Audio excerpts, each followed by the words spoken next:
دوسری طرف وزیر اعلیٰ بلوچستان میر سرفراز بھگٹی نے کہا ہے کہ ریاست سے ناراضی کا مطلب یہ ہرگز نہیں کہ ہتھیار اٹھا لیے جائیں۔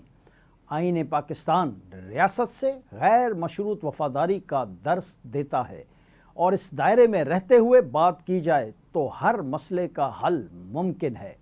بلوچستان کا پاکستان کے ساتھ الحاق اتفاق رائے سے ہوا تھا۔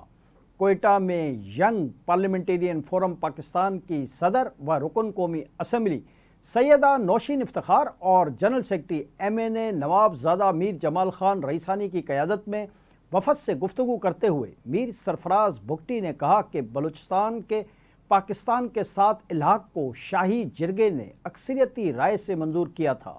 اس کے برعکس یہ بیانیہ کہ بلوچستان کا زبردستی الحاق ہوا حقائق سے انحراف ہے۔ ہمیں بلوچستان سے متعلق اس تاثر کو جو باہر رائج ہے درست معلومات اور حقائق سے ہم آہنگ کرنے کی ضرورت ہے۔ انہوں نے مزید کہا کہ ریاست مخالف کوئی بھی بیانیہ چاہے کتنا ہی مقبول ہو محب وطن افراد کے لیے قابل قبول نہیں ہو سکتا۔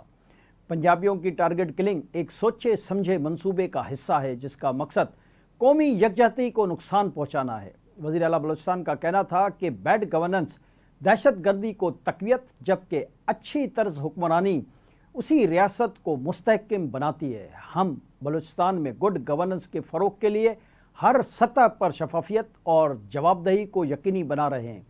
اس موقع پر وفد کے دیگر ارکان نے بھی اس بات پر اتفاق کیا کہ بلوچستان کا مستقبل روشن ہے اور ریاست مخالف عناصر کو کامیابی نہیں ملے گی۔ اس سے قبل وزیر اعلیٰ بلوچستان کا کہنا تھا کہ chief minister youth skill development and overseas employment programme کے تحت 5 برسوں میں 30,000 نوجوانوں کو بیرون ملک روزگار فراہم کیا جائے گا۔